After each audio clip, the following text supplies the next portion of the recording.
Hello, everyone. This is Janet Copper with the Socialite Production, where we are connecting the world through faith, culture, and entertainment. So this Saturday, I'm having a special event titled Friendsgiving with a Twist. The twist is we are giving back to the community. And I'm here with the community that we're giving back to. We are here at Roof Above, the men's shelter location on North Tryon. I'm here just to get a little bit of information of this organization and the great people that serve the organization, so you can see exactly where your donation is going to. And hopefully during this interview, feel free to start giving because they need your funds. And so we're going to start off by introducing each of them, and then we're going to get into the conversation. So we're going to start with Debbie. Debbie, introduce yourself. Tell them who you are. What is your role here at Roof Above? I'm Debbie Davis. I'm the Community Engagement Officer here at Roof Above. My role here is to educate the community about the work that we do, and letting them know that the people we serve, who they are, bringing them in, showing them the work that we do, so that we can continue to do the work and keep our doors open. Right. And then going a little bit deeper, who is Debbie? Like, what makes you want to work in this type of environment? I've been doing homeless services for over 25 years. I'm originally from New York. I can feel that energy. Love it. So I love it. It's a passion of mine. I love giving back. From the community I came from, I made it out, and I did that because I wanted to make a difference and help the community that I come from. Love it. And I've been doing it, and I wouldn't do anything else. This is a blessing that I have. God blesses me every day. And the only way I can keep my blessings is giving it away. Yes. Okay. Thank you, Debbie. So, Mr. Philip, aka Bam, this is a special one right here. This is actually a friend of mine, so I'm trying to keep it serious, right? But feel free to, make us laugh a little bit. But anyway, who are you, Philip? Well, it's hard to come behind that. So, but yeah. So I'm Philip Harris. I am a tenant engagement specialist. So, and I work at one of our permanent supportive housing facilities. Been with Roof Above for about 5 years now, and I have about 10 years of history in all with the organization. Got you. So going a little bit deeper, tell them about who you are, like why also you choose to work in this type of environment. I believe that I've always had a heart to serve. And this particular community has been close to my heart for a very long time. Yeah, so as I was sharing with you and your sister offline, there used to be a choir that I had at the Urban Ministry Center, and the idea of going over there was an idea of being able to make a difference. And when I got there, I was the one that ended up getting ministered to. Yeah, I love and so, and from that day on, it just changed my life, and I just love this community. I love it. Let's first break down what is Roof Above. How did it come about? Well, Roof Above merged, that's our new name actually. We were formerly the Men's Shelter of Charlotte and Urban Ministry. And right before the pandemic, we did the same services for the same population. And it was just ideal to bring it together. Right. And out of those two programs merging, we became Roof Above. Right. So here we are providing services to the homeless population. We are 9 campuses big. Wow. And so we have day services programs, we have our shelters, we have an emergency overnight shelter, and we also have our permanent supportive housing programs and scattered site housing. Okay, all right. Well, before we go a little bit further, I like to break things down, right? So growing up, and pretty much all my life, I refer to the community, our neighbors, as homeless, right? But now, I guess more of the proper term is unhoused or unsheltered. Talk about that. I'm sorry, but to call you Bam. Bam is his nickname, so if I call him Bam, just roll with it. But Philip, let's talk about that. Kind of break down the difference between homeless, unsheltered, unhoused, or how is it all related? Why is it categorized? Well, generally, I would say it's still considered a homeless community here because we operate on different facets. Because we have the day service center, because we do have men's shelters, because we do have permanent supportive housing, based off of the stage that that individual may be in, is how we're going to acknowledge them. So if they come to our day services center to get services throughout the day, those are our neighbors. If they're at one of our men's shelters, they would be guests, right? Yes. And then there are tenants with permanent supportive housing. Okay. And those folks in permanent supportive housing, literally, they have these apartments, and if they choose to, they're there for the rest of their lives. Oh, Yeah. okay. So it's not like a program to kind of get them off on their own. They can literally stay there and be serviced. Right. It's not transitional. It's permanent. Wow. Yes.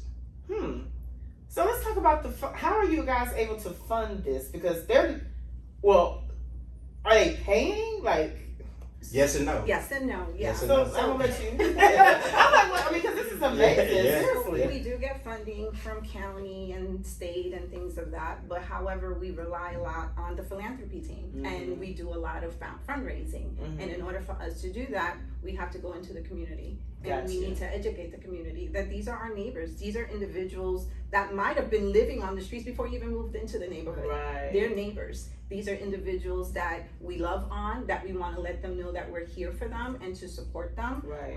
And we have our day services program that does that. Right. You know, they can come, no questions asked. They come from sleeping on the streets in uptown Charlotte to living in their cars, to living in 10 cities, to living in abandoned property. They come there and they can take a shower, do laundry, get services from the support team that's on that location, and then eat a meal in our soup kitchen every day. We're open 7 days a week at that location. And some of these individuals are working professionals, right? Yes. So and we also have a mail room, which I didn't share that with you. We have a mail room because people like mail. Like, yes, a lot of them do work that are unhoused, and for those individuals who are on any type of benefits, you need an address. And many of them also lost IDs, and we need to get their birth certificates and social security cards. You can't get that unless you have an address. Right. So we have a little mini mail room as well. That is awesome. And I know in reference to you, Bam, Philip. That's all right. Oh, Bam. Philip. No, but so it's interesting because I learned something new today as well, right? Because you actually work at I don't know if you work at multiple or if you're mobile, but talk about where you work as it relates to Roof Above. One of the 9 locations, Yes. I'm assuming. Yeah. So it was pretty much what I was just explaining. So I'm at one of the permanent supportive housing facilities. So I'm at an apartment complex where the folks there, literally, again, they get to live there for the rest of their lives if they choose to. That population is what we would consider the chronic homeless population. Okay. And I think that's what you were alluding to earlier. Yeah, kind of. Because you were talking about folks who may have careers or who work. Right. A lot of times, those are folks who probably going to fit the mold of transitional housing. Okay. For folks who are chronic, and in most cases, we're not only going to give them that hand up, but they need that extra support because, or otherwise, it could be detrimental to them. So. Right. And you were asking, and she was sharing a lot of the fundraising and the ways that we help to be able to, for those folks to be able to live there. Right. So on average, they say the average American spends about 30% of their income on housing. So without getting too much into the weeds, the HUD's definition of chronic homelessness is a year plus of homelessness along with a disability. I would consider any of us could possibly end up situationally homeless. Got you. You just any type of little situation, job folds or something like that. But with the chronic population, that's the most vulnerable of our population. Okay. So that definition for those folks that makes sense. Is because it's the most vulnerable. So so the idea is if they do qualify for some sort of disability, regardless of what it is, only 30% of it goes towards their housing, and then we have vouchers connected to our apartments through Enlivian. Okay. And they kind of come in on the back end. Okay. How do you guys handle with the emotional part of it? Because even coming up here, this is my first time actually here at this facility, and just seeing everybody chilling and around, and me, I'm not bothered by this community. Some people be like, you know, I'm good, but what I'm bothered by is knowing what their condition is, right? And so I'm just kind of like, I'm walking, I'm acting normal, but my heart is literally like, oh my God, what can I do? How do you, and I'll direct this to you, Deborah, or both of you, but how do you handle the emotional side? Or are you kind of used to it where you don't allow the emotions to get in the way in reference to the people? No, it does. It hurts me. It really does. It's people who look like you. Right. And these are individuals who come into the shelter. I work in the shelter, so I see them every day. Yeah. And this is someone's dad, someone's grandfather, someone's son. We're all a paycheck away from homelessness. And I always say homelessness doesn't have a face. Right. You know, so seeing them every day coming in at their most vulnerable space in their life, their time, really touches you, because people of color are taught to be strong, and especially if you're a man, you know, you're the provider, Right. and you coming here to ask for help, it breaks them down, Right. you know. But when they're here, we love on them. You know, we give them that sense of family that they don't have, or they're missing and longing for. Right. And whatever the situation is, you know, we meet them where they're at. Right. You know, and we just give them the services. We have wraparound services here for them. So we have employment services, they have case managers, housing navigators, we have substance abuse, mental health that is here that we offer them, and just lend them an ear, give them a hug, let them know that, you know, today might be a bad day, but tomorrow's Right. another day, you know, and just talking to them and communicating.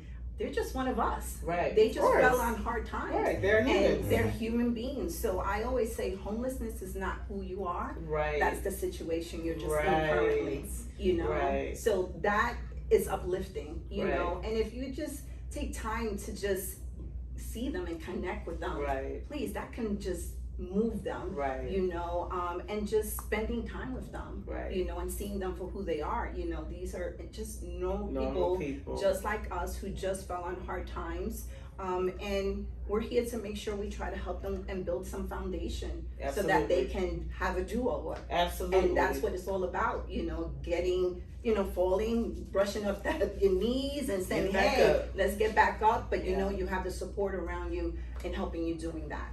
So what about the ministry side of it, meaning faith, right? Pouring into, do you guys allow that, or do you guys kind of stay away from that? Well, we are an interfaith community. Okay. I would say that the origins specifically of the Urban Ministry Center came from a Christian foundation, but overall our organization is interfaith, so we don't discriminate for anybody's belief system or Right. non-belief system. Right, good, okay, good. But we do have a lot of support from a lot of the Christian community. A lot of churches do support us. And so, just to go a little bit deeper, do you allow faith communities to come in to minister, or is more so just giving? Well, they come in and give. I always say we don't push our beliefs onto anybody, Right. but in the fact that we're sitting down and communicating and you build that connection Okay, somehow, gotcha. and they say, hey, can you pray for me? By all Gotcha. means. That's what Okay. we call it, fellowshipping. Gotcha, yeah, yeah, So okay, that makes it's just sense. about you coming Building in that and relationship. filling that relationship, and that's why we ask people, come in, you know, Right. get to know the people that we serve every day. Yeah. And they build connections, and they'll take you to a corner and pray for you if you need it, you know, and we have various individuals that just come in to just volunteer. And Yes, yes, and you're going directly into my next, reference to volunteer, because even when I was coming in, I think, I don't know if you said that's a super kitchen back there? Yeah, we have our kitchen now. Yeah, so Yes. I saw I'm assuming those were volunteers. They were volunteers Yeah. coming in to do Yeah. a meal group, yeah. So talk about some of the ways that the community, that we can help as it relates to volunteerism, and what is the process? Because my older sister is a volunteer here and she loves it, but she said, no, y'all are serious. You got to go through training. You don't just walk up and say, "How I want to." You have to train, which is good. Yeah. So talk about that. We'll start with Bam, and then we'll, Absolutely. or you want to start either No, way? no, Okay. it doesn't matter. And so she volunteers at our day service center. Her Yeah. sister does. So you can, in a quite a few different ways, you can volunteer. Permanent supportive housing, we do have set programs already in place. I will tell you, in my location, I'm really open to any type of activity. If it makes sense to our population, we can talk about it and we can try it. And even if it doesn't work, we can say, hey, we tried. Right. I will say specifically with permanent supportive housing where I am, we do shy away from a place like here where they serve meals. Right. We're going to shy away from doing a lot of that there because we are really promoting independent living. These are folks who now have apartments, they have a kitchenette, and hopefully we're connecting them to the community to be able to develop those skills that they need, that life skill training that they need to be able to fix their own meals. Special occasions, holidays, we will have organizations that come in and do like a Thanksgiving dinner, Gotcha. Christmas dinner. But not beyond like that, here. that's something that we're not going to offer as a volunteer opportunity Got you. with permanent supportive housing. I'm not going to say that for our men's shelters. I'll let her speak on Yeah, it. that's what I mean. Please don't speak for me. No, not at all. I think that it's awesome. And we build community at the apartment programs, and it's great, you know, because they've been in survival mode so long from being either homeless and then coming into the shelter. They're surviving. Right. And now that they're home in their own apartment, that's huge. And the emotional stance on, hey, now what do I do? Right. I wanted this all my life, and now I'm in my apartment. Okay, what do I do? Right. So we teach them how to be neighbors. Yes. And teach them community and how to mingle with the people, and we bring activities into permanent supportive housing so they can start connecting with people. Right. You know, that's big. It is. You know, it is. so for someone who might have been on the street for 5 years and now I have to mingle with my neighbor, you know, like what is that? How does that look? Right. You know, so we do that at those permanent supportive housing programs. And those supports are in place. So case management is there. So each tenant is assigned to a case manager. I'm there for the engagement piece to bring in programming. We have a full-time nurse who's there Monday through Friday as well that will coordinate with case management for primary care physician appointments or psychiatrists. That comes maybe once or twice a month as well to be able to see our folks. So as it relates to here, the men's shelter, and real quick, is there a women's shelter? Yes, we do have a sister agency, Okay. which is the Salvation Army that takes women and families. Okay, so that's separate. But that's separate from Why is Raffle. that? I'm just. Well, we're predominantly just a men's shelter. It's always been like that. It was just a men's shelter Charlotte. We just give it a new name. Gotcha. But all the women have always gone to the Salvation Army. Talk about the volunteer opportunities here at the men's shelter, or like what the day center you said, where my sister is. Day service center. Day service center. Yeah, talk Yes. about that. So in Day Services Center, the volunteer opportunities we have there is to help at the front desk, to help at the phone desk, in the mail room. We help at the shower desk. So men or women or children that are coming off the street and want to shower, we just give them all the basic toiletries that they need and a towel so that they can go and shower. And we also have laundry. We have volunteers that run the laundry room. Nice. And I've been in conversations with Mercedes. Yes. And what is her She's role? awesome. Yes, Yeah, she is. she's a volunteer engagement specialist as well, so she's part of our team. Okay. Yes, she's the one that's really been working with me as it relates to the event that I'm having, and I believe she's coming on site. And so, if you guys are available, I would love for you to also be on site. If not, that's why we're doing this interview now, because you're really educating. It's inspiring that we have this resource, not just for the homeless, but for the community. Because as you said, it could be anybody. Yes. It could be anybody. Can I interrupt you real Yeah, quick? absolutely. Because you were asking about the women's shelters. Okay. But just to make it clear that our day service center, it provides services for all, not just men. It's Oh, men and women. okay. And our permanent supportive housing is men and women. It's just our shelters are men's shelters. See? So all our other services, again. I just wanted to thank you for that. Yeah. And I was like, wait a minute. But no, that makes total sense. Let's go a little bit deeper into the volunteer services that you guys provide, specifically here at the men's shelter. Sure. So here at the men's shelter, we have our basic closet where we keep toiletries for the men. We rely on the community for donations to do that. So we have volunteers that come in and man those closets to give out supplies to the men when they are in need of it. And it's open, whenever the need is, so we have that closet. We also have our HERC room where we have employment volunteers that come in and help the men with resume writing and mock interviews.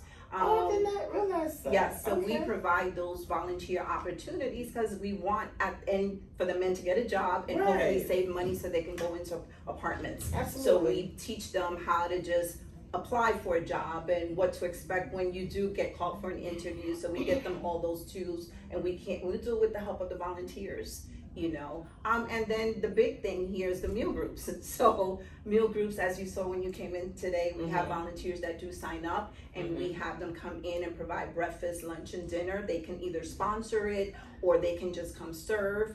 It's not always a monetary donation. Your time is also. Right. So I always invite people, please don't always think that because we're asking you to come in Right. and see who we are, Right. but your time is big too, Right. because we can't do this work without the people in the community. Absolutely. So we rely on people just coming in and getting to know, and I promise you, the relationships and the connections that you build keep you coming back. Right. No. Philip, now bam. Philip, you want to talk a little bit more about the volunteer opportunities that you can do at your location? Let's circle back there. Okay, thank you. Just a couple that I would say that are real popular. One being bingo. I would say is the most popular.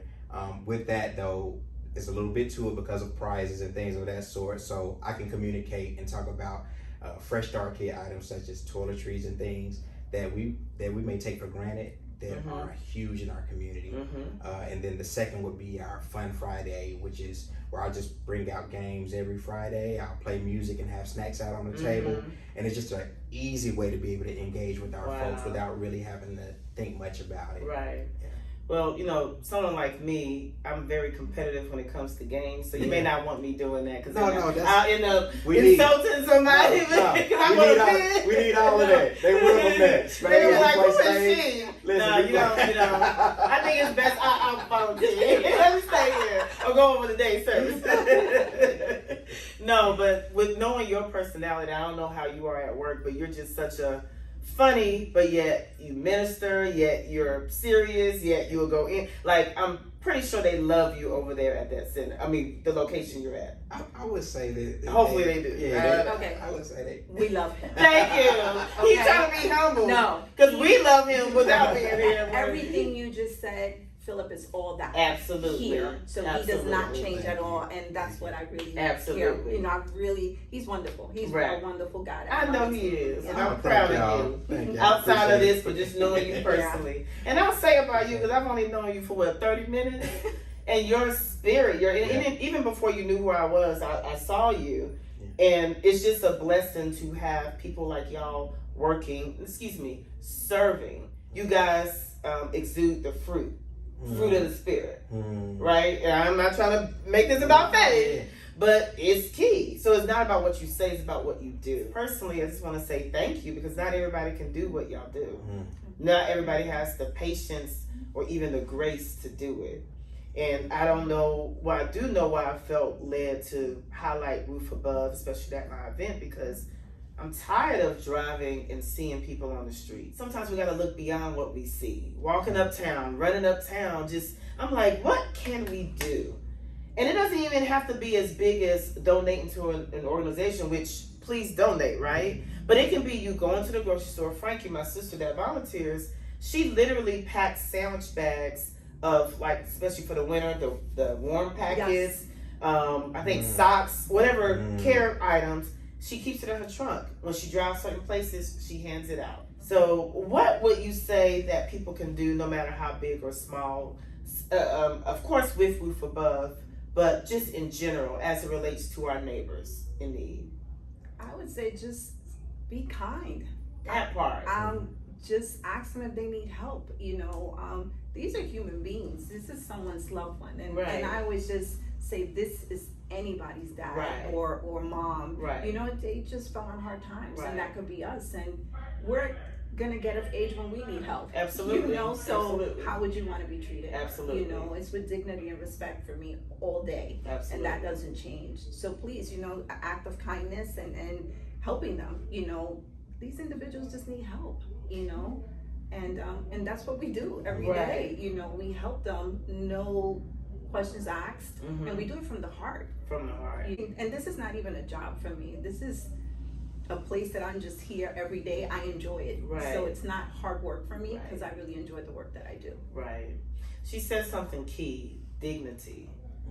Touch on that, Philip. It sounds so weird calling you Philip, but touch on that seriously, because dignity, especially from of course with women, but from the perspective of a man. What have you seen? What have you witnessed? What can you say to the people as it relates to showing that respect, even though they're in this situation? I smile. A word of encouragement. Hey, you doing okay? Stay encouraged. Sometimes that can go further than just sticking a couple of dollars out of the window. just to know that you see them. Mm-hmm. As a man, just to know that there's a human dignity and respect for your fellow man, especially as a man. So I see you, man. You know, you stay encouraged. You know, not to get off subject when you're asking about the need and things of that sort. Yeah. I would say too. Also, it's great to connect with an organization like ours who has experience with the community. You may see folks out in tents and things like that, and you want to do a blanket drive or something like that. Be mindful that if you come to an organization like ours, it may be you spent $40 or $50 on a sleeping bag, and you ask that community what they needed that night in the cold. They wanted a hot cup of coffee. Right. You spent $50 where it really took 50 cents. Right. And so it's really important to get educated in the community who works with that community. Right. So that we can streamline and be effective. Right. That sleeping bag could possibly come to a place like this, and we distribute it where it needs to go.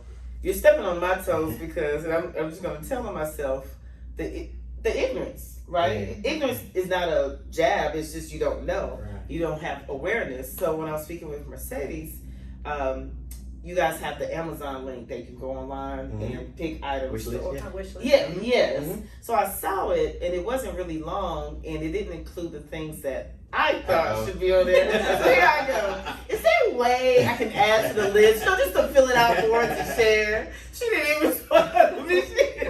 My sister Frankie was like, well, they are very specific and strategic as it relates to that list. Yes. You know, that she provided me. So I was like, oops, well, I'm going to leave her alone. Just thinking, oh, she have this and this and this. They probably don't need that or even want that, right? So thank you for that. This is very helpful. What else do, not they, but I need to know, because obviously I need a little bit more education. But seriously, what are some other key things that you guys want to call out as it relates to whether volunteering, giving, and we're going to talk about how you can give, but even working here? Like, if people are watching this and they're like, man, I feel led to, apply for a job. What kind of jobs, or do you guys have openings? Yes, we are always looking for people who want to come in and do this work. And we have our career page on our website that they're interested in. And again, from permanent supportive housing to the shelter, to even our day services, there are available positions for individuals to come in. Awesome. Well, we're going to close this by telling everyone how you can give. Now, granted, this interview is also promotion of my event that I'm having, and there's a special link, but there's no way to give that special link because it's long. So I will include that in the post, but as it relates to Roof Above directly, tell them the website, tell them different ways they can give monetarily or just however. No, absolutely. Your time. It doesn't always have to be monetary donations. You can come in and just learn about the work we do. We're here to teach you, to let you know what's available, what your interest area is. You could always help and go on our Amazon wish list and look through the list and see what's something that your heart wants to give.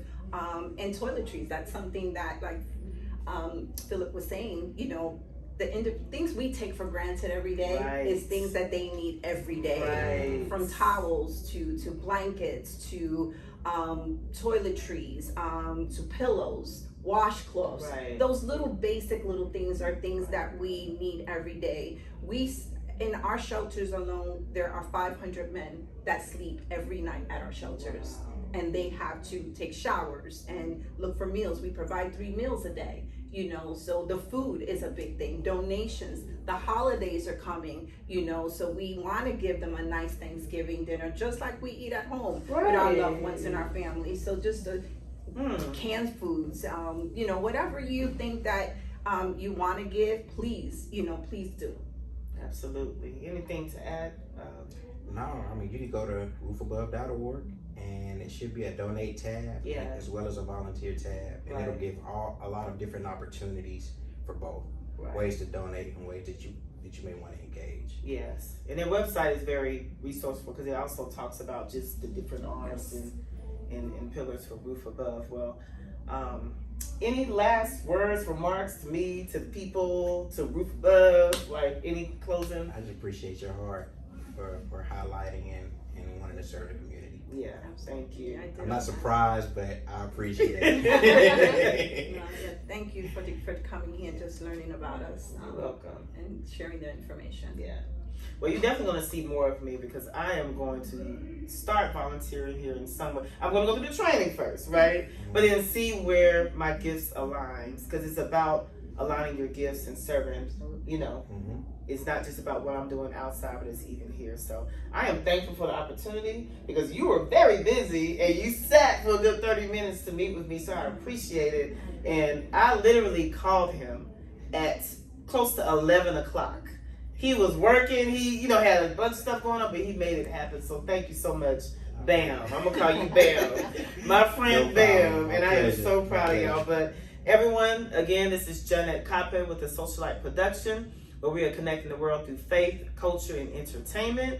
As I said, my event is this Saturday, Marquee Charlotte 3 to 7. It's a day party, but it's a Friendsgiving. So we're coming together as a community, my friends, yes, community, to first give to Roof Above. It's not required, but it's encouraged.